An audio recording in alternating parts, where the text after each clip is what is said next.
सजा। बाबू आप बताइएगा, आलिम है क्या आप, पढ़ रहे हैं, मतलब क्या है रोज़े जजा व सजा का?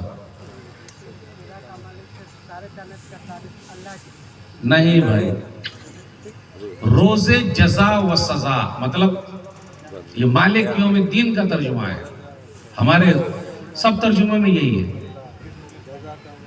चलिए अब मैं बताता हूँ, रोज़े जजा व सजा का मालिक है। अब एक तर्जुमा ये है, बदले का दिन यानी क़यामत का मालिक है। तो कौन सा आसान है? दूसरा वाला आसान है। आपको समझ में आ रही है बात? अल्हम्दुलिल्लाह। तो अब मेरा अंदाज आप समझ ही गए। मेरी उर्दू बहुत लो लेवल की होगी और मैंने अपनी उर्दू को खराब कर लिया है। किस लिए? लोगों को समझाने के लिए। इसलिए मैं ये नहीं कहूँगा कि आप मेरी बात आपको समझ में आई। मेरी कोशिश है कि भाई आपके भेजे में घुसी गया, दिमाग में बात घुसी ये अंदर। ये पढ़े लिखे लोगों के लिए मेरी उर्दू खराब हो सकती है, लेकिन उनके लिए बिल्कुल खराब नहीं है जिनको बात समझ में आ रही है। चलिए मैं अपने टॉपिक पर आ रहा हूँ, जन्नती औरत। अब आप सब लोग इतनी बड़ी तादाद में आए हुए हैं, आप लोग बोलिएगा अरे मौलवी साहब हम लोग भी तो आए हुए हैं, हमारे लिए भी तो कुछ बोलिए। आप तो सिर्फ औरतों के बारे ही बोलेंगे, ऐसा नहीं है। जन्नती औरत, लोग कहते हैं औरत का कोई घर नहीं होता।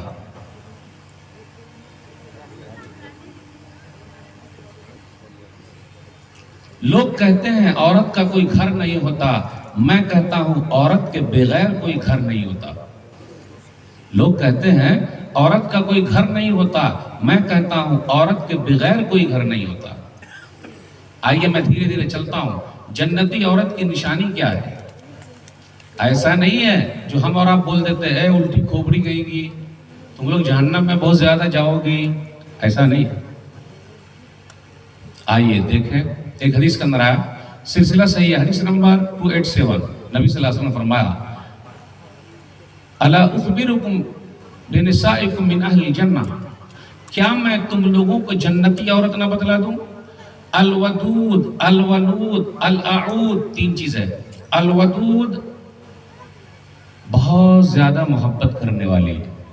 नंबर 2 बच्चे पैदा करने वाली, जिसके बाद बच्चे बहुत ज्यादा हो। आज हमारे यहाँ क्या है, एक के बाद अभी नहीं, दो के बाद कभी नहीं, छोटा परिवार सुखी संसार।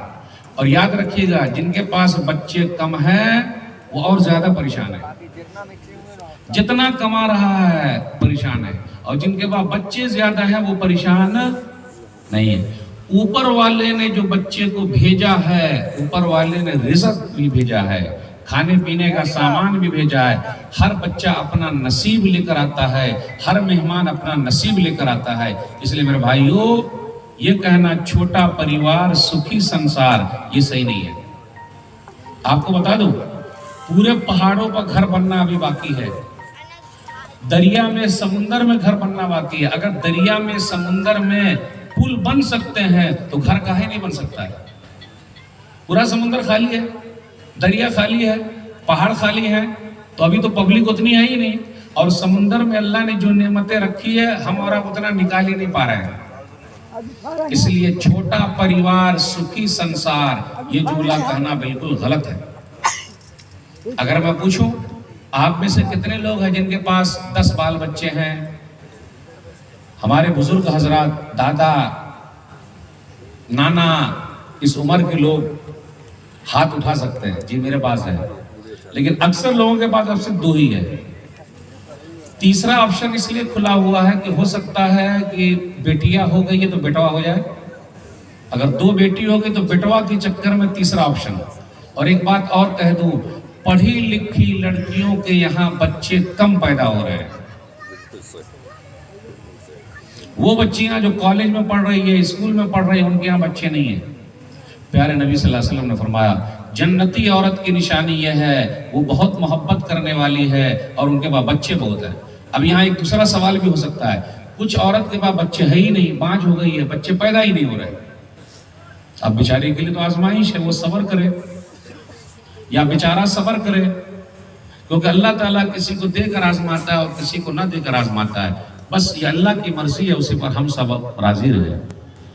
نمبر 3 اس حدیث کے اندر العود التي اذا ظلمت قالت هذه يدي في يدك لا اذوق غمزا حتى ترضى. جنتی عورت کی ایک نشانی یہ ہے کہ وہ اپنے شوہر کو بار بار مناتی ہے. آج اکثر الٹا ہوتا ہے.